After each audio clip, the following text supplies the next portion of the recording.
E aí, nesse universo tirânico da performance, nessa teatralização da vida, nós percebemos que se erguem, não é? Se erigem alguns altares da perfeição. O primeiro altar é o corpo, como projeto inacabado. Nós temos também essa mensagem gravada no nosso canal do YouTube, que você pode estar assistindo. O segundo altar é o sucesso como projeto de vida. É quando o sucesso ele se torna um ídolo, não é? Nós pregamos na quarta passada, também está no nosso canal do YouTube. E hoje nós vamos ministrar acerca do terceiro altar da perfeição. Repitam comigo: a felicidade como obrigação. Pronto. É sobre o que nós vamos ministrar nessa noite. Eu queria sua total atenção nesse momento.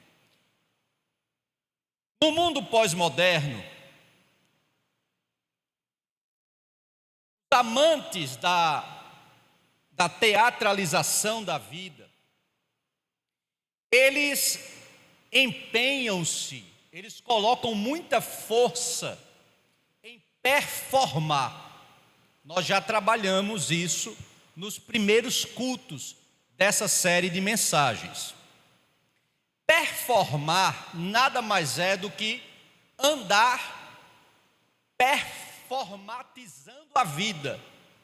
Muitas vezes em virtude ou em prol de agradar ou a si mesmo, buscando uma autoaprovação, ou agradar a outros, buscando a aprovação de outros, não é?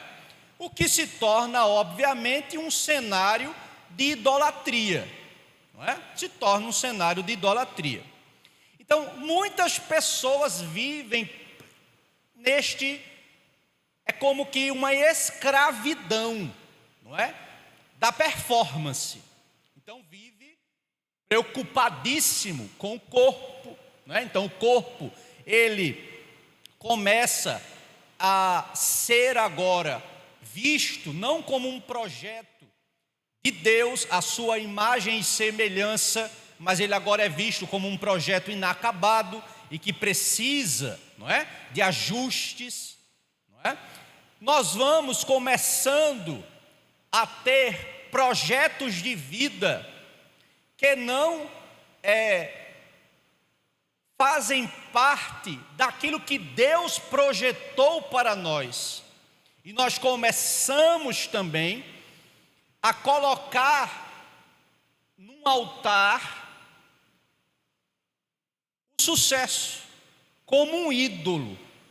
O meu projeto de vida, em vez de ser aquilo que Deus projetou para mim, eu começo agora a entender ou a ser então pressionado por uma sociedade doentia, pós-moderna, incrédula e que não sabe absolutamente nada de Deus e que me pressiona a performar, e para que eu tenha um pensamento que vislumbra o sucesso como projeto de vida. Se eu não tiver sucesso, eu não sou nada. Lembra da tríade?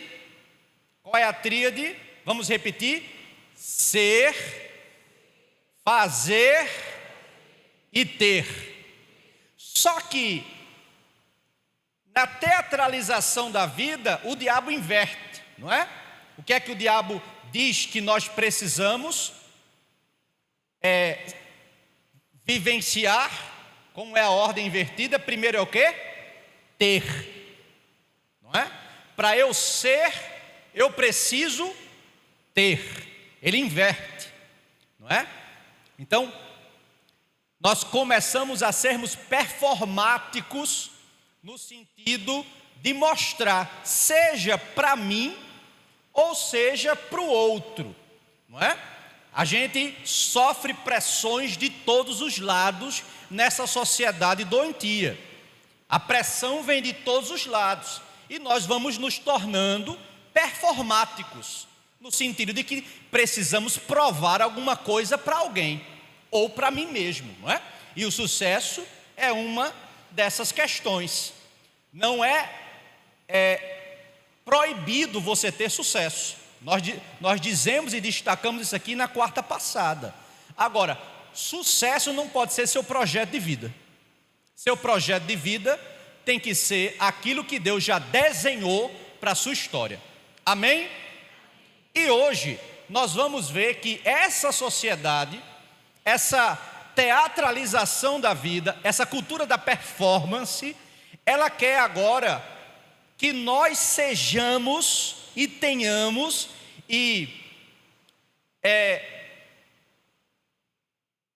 possamos trazer ou introjetar ou introduzir a felicidade, que é algo para ser vivido não só intensamente, mas para ser vivido de forma natural. Mas ela quer que nós vivenciamos a felicidade como uma obrigação. Você entende? Então, neste universo, esses amantes da teatralização da vida, que se empenham em performar, estão sempre performando o tempo todo, aqui nesse altar, eles vão performar para trabalhar a felicidade compulsória. Como se me fosse uma imposição bíblica ser feliz o tempo todo. E a Bíblia, ela não diz isso em canto algum. Você pode ir de Gênesis a Apocalipse, não há uma imposição bíblica para que eu seja feliz o tempo todo. E eu vou lhe provar. Então, antes de lhe provar e antes de nós examinarmos essas questões, em que se pese aqui, nessas questões introdutórias, cabe ressaltar, até para você não ficar confuso, que a palavra felicidade, ela se diferencia da palavra alegria. Eu quero que você aprenda isso. Felicidade é uma coisa, alegria é outra coisa. Ortograficamente, quando a gente vai pesquisar no campo do português brasileiro, nos dicionários, na conjectura ortográfica brasileira, nós temos similaridades com essas duas palavras. Todas as duas palavras são adjetivos, não é? Tanto felicidade como alegria. Felicidade é um adjetivo de quem está o quê? Feliz, não é? Do mesmo jeito, alegria, não é? Que traz o sentido daquela pessoa que está o quê? Alegre. Então, ambas são adjetivos e vêm do latim. A palavra feliz vem do latim felix e a palavra alegria vem do latim alacris. Nessa conjectura ortográfica, nós vemos a similaridade das palavras. Mas quando nós vamos estudar a semântica, nós vamos ver a diferenciação do sentido objetivo dessas duas palavras. Porque se eu for dar campo aqui para subjetividade, eu vou longe, não é? Tudo que é subjetivo é próprio da individualidade e da percepção individual do sujeito, não é? Tudo que é subjetivo. Mas a semântica, ela me dá objetividade para trabalhar essas duas palavras. Então, felicidade no campo semântico é um estado emocional ou uma condição de satisfação. Ou seja, geralmente quando a gente fala de felicidade, a gente está falando de algo mais duradouro, que dura mais, relacionando sempre a vida, as situações da vida, as circunstâncias da vida. Isto é felicidade. Então é um estado emocional, não é? De satisfação e que tem uma durabilidade maior, tá? Então felicidade é algo que é mais, digamos assim, na vida do ser humano, mais forte, mais presente, mais duradouro. Agora, alegria é uma emoção. Entende? Alegria é uma emoção ou uma disposição momentânea. Ela é mais passageira. E ela está relacionada à manifestação de, por exemplo, uma notícia recebida. Acabei de receber uma notícia. Fiquei alegre. Você entende? Como também você pode receber uma notícia e você ficar o quê? Triste. Que é o oposto da alegria. Então, é por isso que biblicamente, as escrituras sagradas inserem a alegria e não a felicidade, inserem a alegria como fruto do Espírito. A alegria é fruto do Espírito. Por quê? Porque ela é frágil. Entende? Ela é passageira. Então, nós dependemos do Espírito para nos mantermos alegres. Entende? Que é diferente de felicidade. Então, se ela é um fruto do Espírito, uma vez que a minha condição humana não me permite, não é? A minha miserabilidade humana, a minha condição enquanto humano, pecador que sou, não me permite estar alegre o tempo todo, porque a alegria ela é escorregadia, a alegria é líquida, e mais nessa sociedade, aonde os corações são inconstantes, não é? Então, o que podemos ver? Paulo vai nos ensinar isso. Paulo escreve da prisão. Veja a matemática. Perceba o quão dependente nós somos de Deus para estarmos alegres. Veja só. Veja como é uma condição divina e não tem nada a ver com você. Paulo escreve da prisão em circunstâncias difíceis, num momento de sofrimento, de dor, de ausência dos seus companheiros, dos seus amigos de ministério. Paulo está com ausência de liberdade, Paulo está preso. Eu imagino as prisões romanas, ambientes insalubres, ambientes que não é para um humano estar, é desumano o ambiente. Mas Paulo, neste ambiente, por causa do Espírito, e não por ele mesmo, por causa do Espírito que habita em Paulo e que produziu em Paulo o fruto do Espírito, que é a alegria, Paulo vai escrever Filipenses 4:4. Paulo, quando escreve a igreja de Filipe, Paulo está o quê? Preso.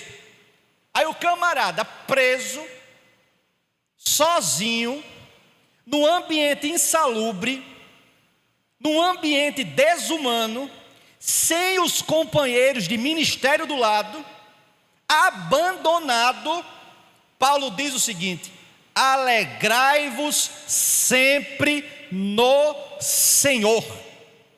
Outra vez digo, alegrai-vos. Ora, como é que esse camarada, numa situação adversa que ele está, tem a capacidade de gerar uma palavra de ânimo para uma igreja que está em total liberdade, o oposto de sua situação, só por meio do fruto do Espírito? Então a alegria é um fruto do Espírito. E é muito importante nós entendermos isso, porque a nossa sustentabilidade emocional, especialmente em épocas de depressão, de transtornos ansiosos, transtornos depressivos, não é? Em uma geração muito adoecida no campo da saúde mental, e especialmente porque vive muito interligada à teatralização da vida, isso aqui adoece uma pessoa. Viver o tempo todo performando, viver o tempo todo em performance, isso adoece. Então, a nossa sustentabilidade emocional, como todas as outras facetas da vida, é importante que você entenda isso. Não que eu esteja com um discurso negacionista, no sentido de você não procurar ajuda psicológica. O pastor dessa igreja é psicólogo. Eu não bati cabeça. Você tem que se cuidar, você tem que se prevenir, buscar psicólogo quando precisar de ajuda, tomar medicação quando for prescrito. Não tem problema nenhum. Ninguém está espiritualizando aqui os processos. Agora, é importante que na nossa cabeça tenhamos a assertiva de que antes do psicólogo, antes do remédio, nós somos dependentes 100% de Deus e não das circunstâncias. Paulo prova isso. Não tinha um ombro para Paulo colocar a cabeça, mas ele está dizendo o seguinte: alegrai-vos sempre no Senhor. Outra vez digo, alegrai-vos. Aleluia! Quando ele escreve a primeira carta à igreja de Tessalônica, aos Tessalonicenses, capítulo 5, versos 16 ao 18, Paulo enfatiza. Perceba então que, quando se trata de alegria, estamos falando de mandamento. Agora, como todos os outros mandamentos, nós dependemos do Senhor para cumpri-los. Ninguém aqui que veio para este culto hoje, ou que vai me assistir amanhã esta pregação no canal do YouTube, pode declarar, pode afirmar, pode verbalizar que consegue por si mesmo, com suas forças, cumprir um mandamento divino, se não for a ajuda do Espírito Santo de Deus na sua vida. Ai de nós se não fosse Ele, ai de nós se não for o Senhor, ai de nós se não fosse a sua mão de misericórdia, ai de nós se não fosse a sua graça derramada, ai de nós se o Espírito não intercedesse por nós com gemidos inexprimíveis. Ai de nós, ai de nós. E Paulo escreve: regozijai-vos, ou seja, se alegrem. Ele diz: regozijai-vos sempre. É um mandamento. Regozijai-vos sempre. Aí veja, ele complementa, porque ele traz elementos fundamentais para que a nossa alma esteja alegre. regozijai-vos sempre, orai sem cessar. Veja que ele vai introduzindo aqui a nossa condição e a nossa insuficiência humana no sentido de cumprir o mandamento. Regozijai-vos sempre, ok. Agora ore sem cessar. Mantenha-se em oração. E tem mais. Em tudo dai graças. Porque esta é a vontade de Deus em Cristo Jesus para convosco. Diga amém. Então, o que é que a gente está aprendendo aqui nessa noite? Primeiro, a alegria é um mandamento.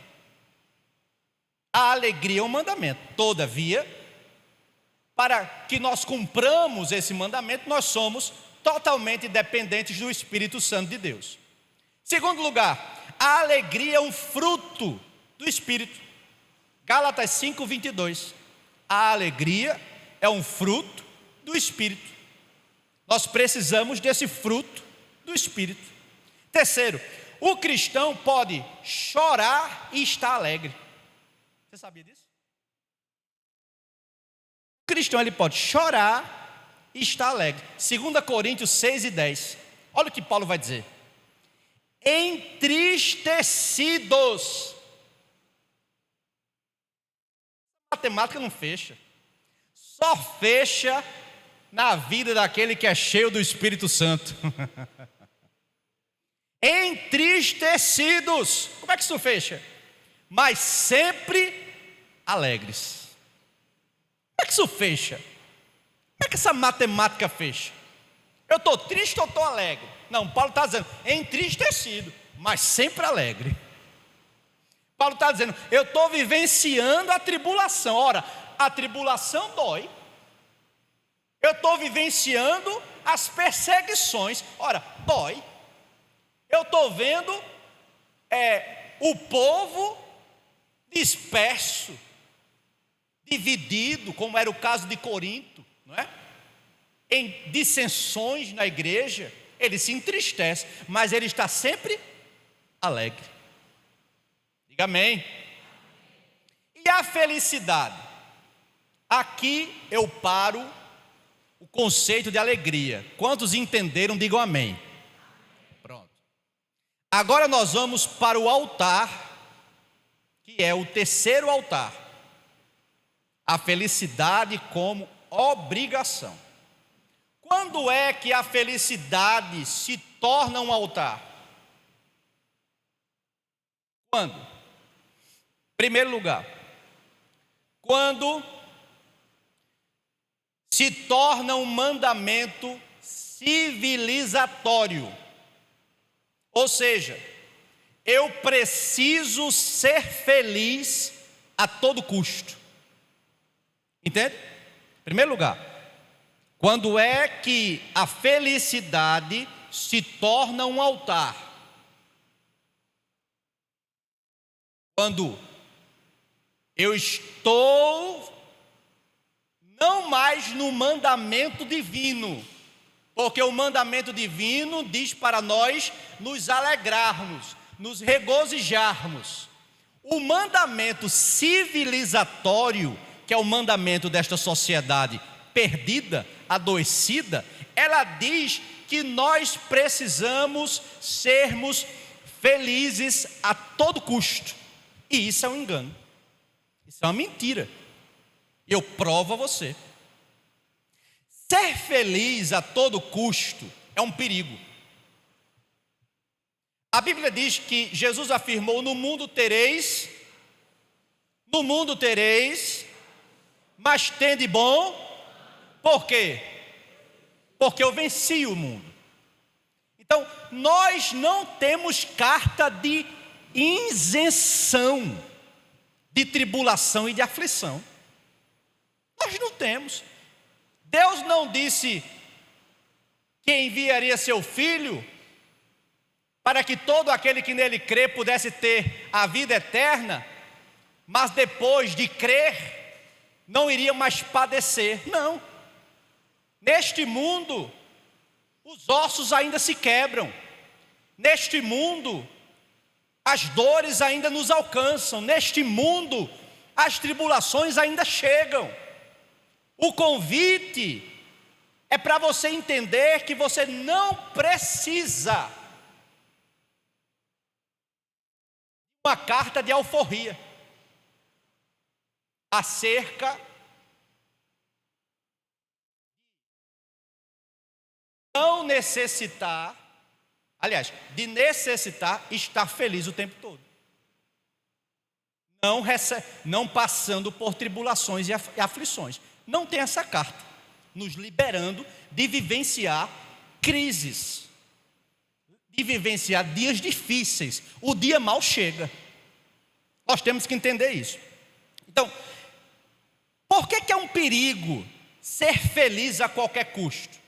Irmãos, se eu atrelo a felicidade a dinheiro, se eu sou uma pessoa que, não, eu só estou feliz quando eu tenho dinheiro no banco, quando eu tenho dinheiro no bolso, isso é um perigo.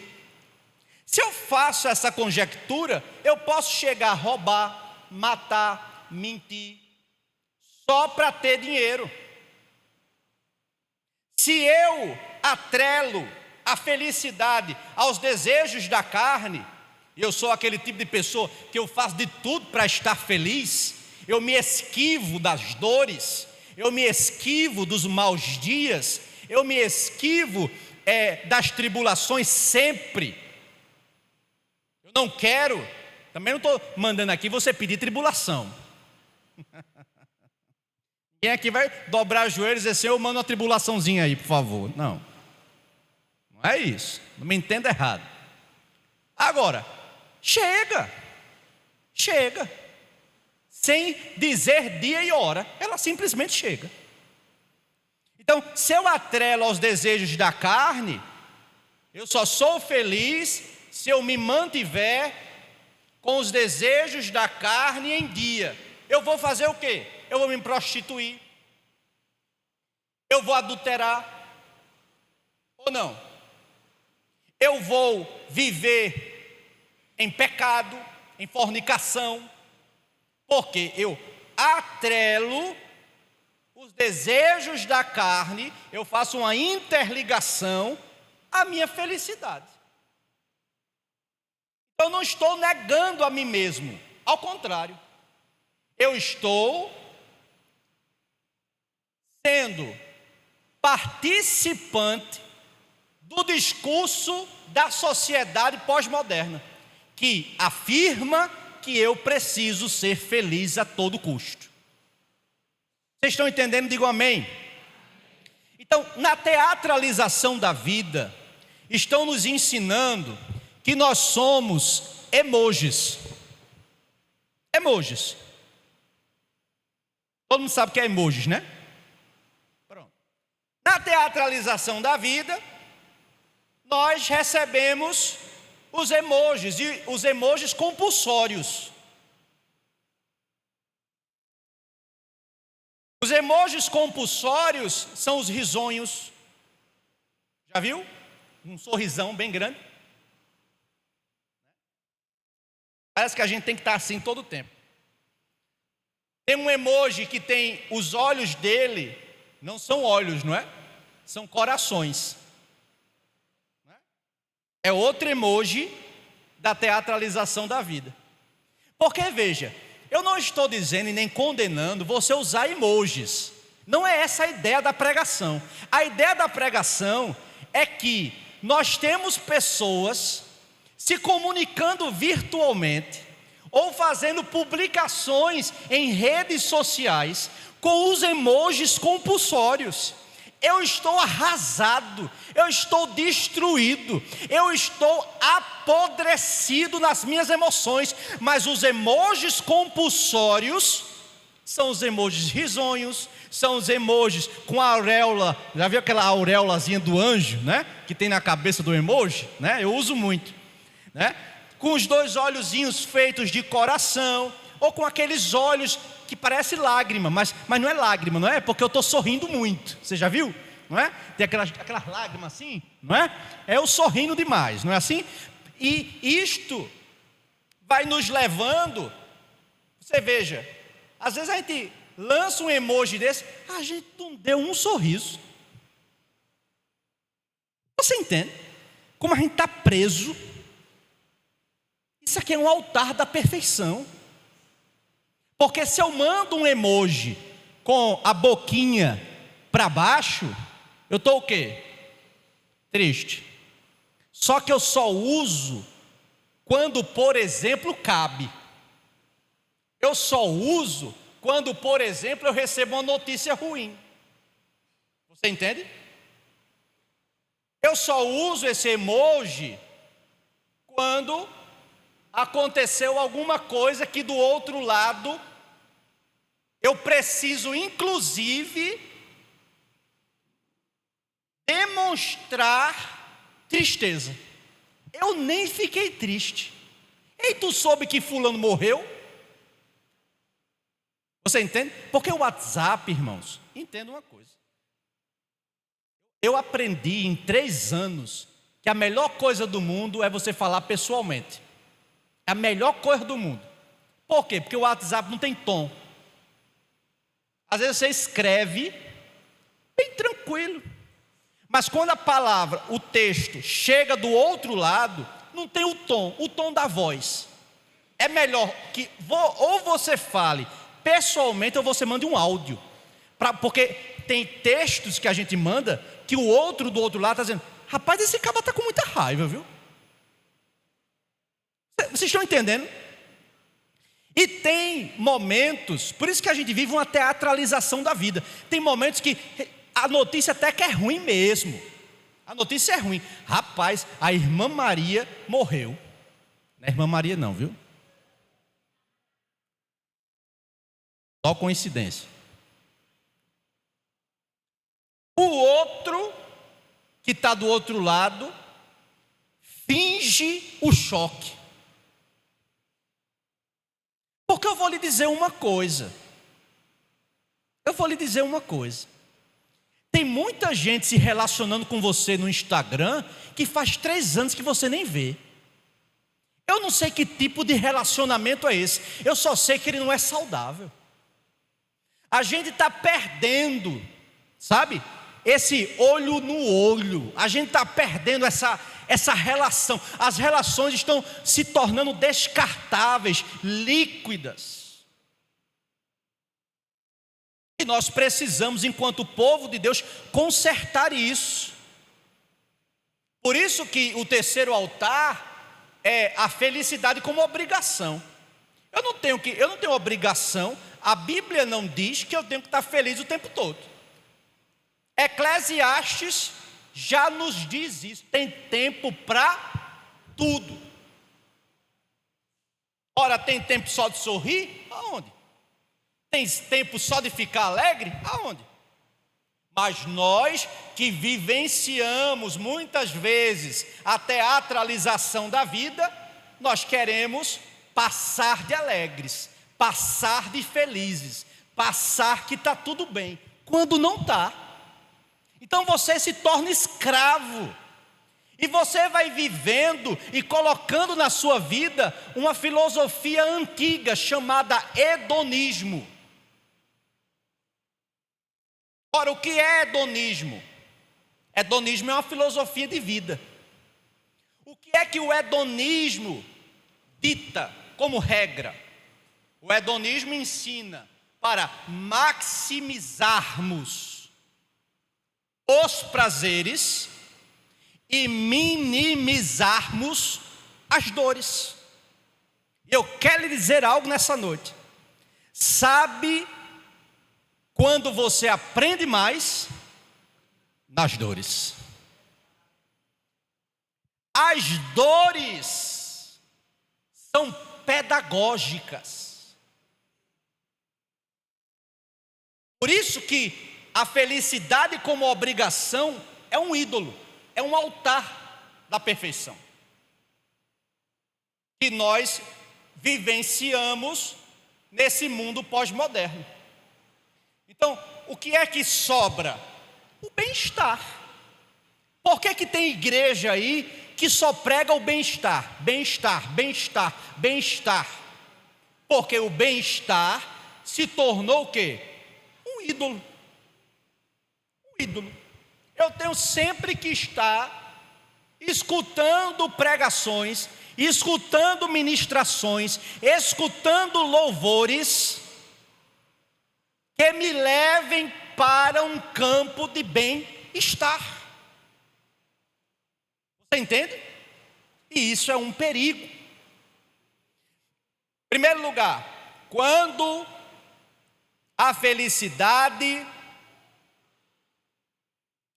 se torna um altar, quando ela se torna um mandamento civilizatório, eu sou feliz ou finjo ser feliz para andar, inclusive a qualquer custo, para andar em conformidade com uma sociedade doentia. Amém? Quem entendeu? Em segundo lugar, quando é que a felicidade se torna um altar? Quando a felicidade, ela é exibicionista.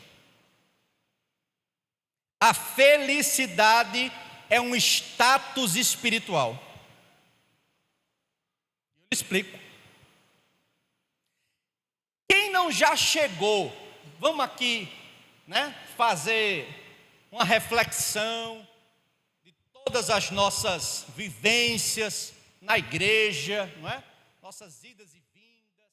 Quem não já chegou na igreja destruído por dentro, arrasado, veio à força, empurrado pelo anjo? Você entende? Isso é uma realidade. Se você pergunta para um religioso, o religioso vai dizer: rapaz, isso nunca aconteceu comigo. Meu filho, eu só vou para a igreja com prazer, com muita felicidade, com muita alegria. Religioso, fariseu, mentiroso. Mentira descarada. Tem dia que a gente está aqui detonado emocionalmente, detonado psicologicamente, e por vezes a gente não entende, até o irmão, não é? Que não está sorrindo, porque parece que a gente tem que sorrir de forma compulsória, como uma obrigação. Tem hora que o irmão está triste, tem hora que o irmão está cansado do dia, fadigado da correria. Agora, quem vive a teatralização da vida, está preso nela. Vai chegar aqui detonado, arrasado, emocionalmente, psicologicamente destruído, com um sorriso aqui e aqui. Parece aquele sorriso do Coringa. Vocês lembram?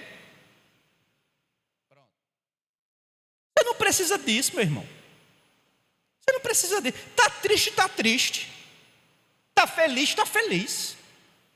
Não há uma obrigatoriedade de nós estarmos todo o tempo felizes, não. Isso não existe. Isso é conto de novela. Noveleiro aqui, que já assistiram muita novela, não tenha vergonha não. Eu já assisti tantas. Aqui é uma igreja transparente. Aqui não é uma igreja de religiosos, não. Não é não? E a gente vai assistindo, e a gente vai vendo o enredo, a gente vai vendo a narrativa, e como é que vai terminar, e será que fulano, quem vai matar, como é o nome daquela mulher famosa? Hein? Odete Roitman. Quem é que vai matar Odete Roitman? Quem vai ser a próxima vítima? Lembra? Não tinha a próxima vítima, não era uma novela? A próxima vítima. Quem vai ser a próxima? Quem é que está matando todo mundo na próxima vítima? Será que esse menino vai morrer nesse bar com Juliana do lado? Quem não lembra de Juliana, não é? Acompanhando Mateu. Mas meu Mateu. Tu assistiu, que eu sei que tu assistiu. A novela meia, né? Acaba já pegou uma febre, os pais da menina morreu, e lá vem Mateus, e lá vem... Foi uma confusão, né? Aí tinha aquela Catarina que jogava os vasos na cabeça do outro lá, né? Você já assistiu, que eu sei, rapaz. Aqui não é uma igreja religiosa, não. Aqui é uma igreja de gente séria, não é? Aleluia. Aí a gente fica, né, nessa expectativa, achando que a vida é uma novela. A vida não é uma novela. A vida não é um filme. A vida não é um seriado. A vida é a vida, como ela é. E a gente tem que parar de idealizar demais. A gente fica idealizando demais, sonhando demais, esperando demais do outro. Baixe mais sua expectativa sobre o outro. A gente tem uma expectativa muito grande sobre o outro. Aí você se frustra. A sua expectativa grande só pode ser em relação ao teu Deus. Ele é fiel, Ele não te deixa, não te abandona, Ele te salvou e vai te levar para a eternidade. A sua única expectativa alta. Então assim, nós já vimos muitas vezes para a igreja com nossos sorrisos compulsórios, para fingir que está tudo bem, para dizer que está tudo bem. Então, em Jesus, nós somos livres, meus irmãos. Aprenda a ser livre em Jesus. Aprenda a ser quem você é em Jesus. Tem a lista de qualidades? Tem, mas tem a lista de mazelas também. E tem que, quando for orar, tem que chegar perto dele e dizer: Senhor, olha aqui as mazelas, tudinho. Quer uma prática boa de oração? Você quer que eu lhe ensine uma prática boa de oração? Diária, quer que eu lhe ensine? Quando chegar de manhã, acordei. Pronto. Não acordou? A Bíblia diz: vigiai e orai. Seja seu guarda, seja seu vigia. Vigie sua boca, vigie sua língua, vigie seus atos, vigie o seu dia. Para quê, pastor? Para você se prevenir ao máximo de pecar. Vai ficar sem pecar? Dificilmente. Mas quando chegar a noite, o vigia, que foi você mesmo, de você mesmo, você vai olhar para o pai e vai dizer: pai, agora já passou o dia, já estou de noite, estou indo dormir. Porque crente não pode dormir sem orar, aprenda também isso. Aí a gente vai dormir e vai orar. E na oração, a gente vai dizer: Senhor, eis aqui as mazelas do dia, me perdoe. Está aí uma prática de oração. Olha aqui, tudo que eu fiz, e se arrependa, e vá dormir limpo. Por quê? Porque a Bíblia diz que aquele que se arrepende e deixa, alcança o quê? Misericórdia.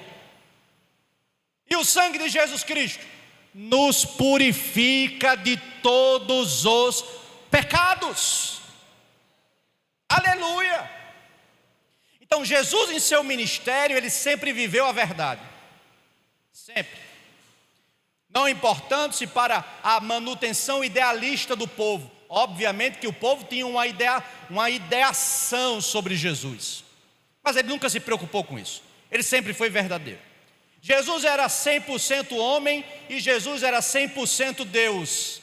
Nós sabemos disso teologicamente. Ele era o verbo encarnado, e enquanto verbo encarnado, ele experimentou as lamúrias e os dissabores humanos. Nós também sabemos disso. Então, nós temos exemplos claros de momentos tristes na vida de Jesus. Quando nós vamos para João, capítulo 11, versículo 35, a Bíblia diz: Jesus chorou. na perda de Lázaro. Jesus chorou. João 11:35. No jardim do Getsêmani, Jesus angustiou-se. Olha o texto, Lucas 22:44. E estando em agonia, veja só, orava mais intensamente, e aconteceu que o seu suor se tornou como gotas de sangue caindo sobre a terra. Isso é o que está exposto em Lucas. Mas quando vamos para Mateus, ainda sobre o jardim do Getsêmani, está escrito, Mateus 26:38.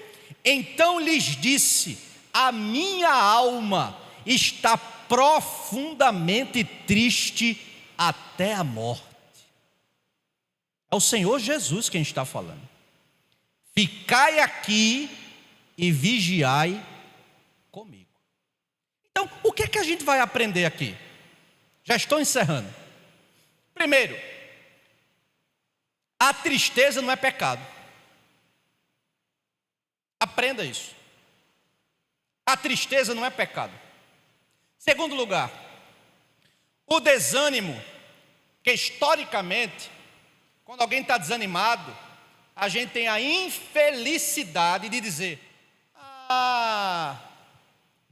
tua fé é muito fraca. Eita, como a gente foi ensinado errado. Porque a gente espiritualiza tudo, né? Até os desânimos da vida é falta de fé. Desânimo não é falta de fé não, meu irmão. Desânimo é um sentimento que faz parte do humano. Deus nos criou com estes sentimentos. O sofrimento, muitas vezes, terceiro lugar, é o terreno onde a graça de Deus amadurece o nosso caráter. Quer ver caráter de crente sendo amadurecido? Quer ver? É no terreno do sofrimento. Por isso que Jesus disse para Paulo: Paulo, para de orar. Paulo orou 3 vezes para que o espinho fosse tirado da carne, porque espinho dói, né, irmão? Obviamente que a gente não está falando aqui de um espinho literal, e também não podemos afirmar qual era o espinho. Só sabemos que ele foi esbofeteado por um mensageiro de Satanás. E doía, porque ele pediu que o Senhor tirasse dele. E o Senhor Jesus disse: basta, para de orar, o espinho vai ficar aí, porque o meu poder se aperfeiçoa na tua fraqueza. Aí Paulo entendeu: opa, se é assim, quando estou fraco, então sou forte. Glória seja dada ao nome do Senhor Jesus. Vamos embora com o espinho na carne mesmo. Aleluia. Então, pare de performar. Saia dessa tirania da performance. Pare de abrigar no seu coração a cultura das redes sociais. A cultura das redes sociais criou o mito da vida perfeita. Não existe vida perfeita. A vida não é um comercial de margarina. Precisamos aprender isso. Pare de performar a felicidade. Tem gente que vive no posto, logo existo. Já viu? Posto, logo existe. Ele só existe se ele postar alguma coisa na internet. É um vício compulsório. Posto, logo existe. Posto, logo estou feliz. Isso é uma doença. E é uma felicidade performática. Postada, editada e artificial. Não é real. É um mundo irreal. Aí a gente, eu estou tão desestimulado da vida, eu estou tão desestimulada da vida. Talvez as suas motivações não são as melhores. Por isso esse desânimo, por isso esse desestímulo com a vida. Então, a nossa mentalidade, por isso que nós estamos com essa série aqui, a nossa mentalidade está sendo transformada, está sendo invadida pela teatralização da vida. A nossa fé é plástica, A nossa fé está se tornando líquida. A gente não lamenta mais. Você sabia que o judeu, ele tem um dia inteiro de confissão de pecados? Um dia inteiro. Ele tira um dia inteiro para confessar pecado, para lamentar. Entende? Nós fazemos isso. Nós confessamos ao Senhor as nossas dores, como se Deus não as conhecesse, não é? Não nos permitimos fraquezas. É uma sociedade que diz: você tem que ser forte o tempo todo. Você não pode demonstrar fraqueza. Isso é uma doença. A gente diz que ama, né? Não, nós amamos o nosso irmão. Quando o irmão pisa no sapato, no calo, amava, não amo mais. Triste que você vê a vida desse jeito. Cinza. Uma pessoa dessa vê a vida acinzentada. Vive presa ao perfeccionismo. Acha que todo mundo tem que ser igual. Todo mundo tem que ser o que ela idealizou sobre ele. Ninguém tem que ser o que você quer, não, meu irmão. E nem você tem que ser o que o outro quer que você seja. Isso é uma prisão. A gente quer vir para a igreja e teatralizar, fazer daqui um teatro, fazer daqui como se fosse um espaço onde só tem gente perfeita. Não tem na igreja não tem na igreja pessoas perfeitas. O perfeito aqui tem nome, o nome dele é Jesus Cristo. Nós temos que aprender a nos relacionarmos melhor. O outro sempre vai ter suas dificuldades. Vá lá ajudar. Por que você não vai lá ajudar? De críticos, a igreja está cheia. A rede social, criticando pastor, criticando igreja, é o que mais tem. Você é da turma que está lá, curtindo, comentando, olhando quem foi o novo pastor a ser criticado. Vá orar pela sua nação, rapaz. Vá orar pelos pastores. Vá orar pelas igrejas. Vá orar para Deus derrubar o mal que governa. Aleluia. Nós temos que mudar de identidade. Nós temos que mudar de mentalidade. O diabo está nos prendendo numa performance da vida perfeita. Perfeição só no céu. Só no céu. Aí a gente diz: não vamos demonstrar nossas fraquezas, porque precisamos dar testemunho. Deixa de conversa fiada. Tu não demonstra tua fraqueza porque tu não quer demonstrar tua fraqueza para que o outro não fale mal da tua fraqueza.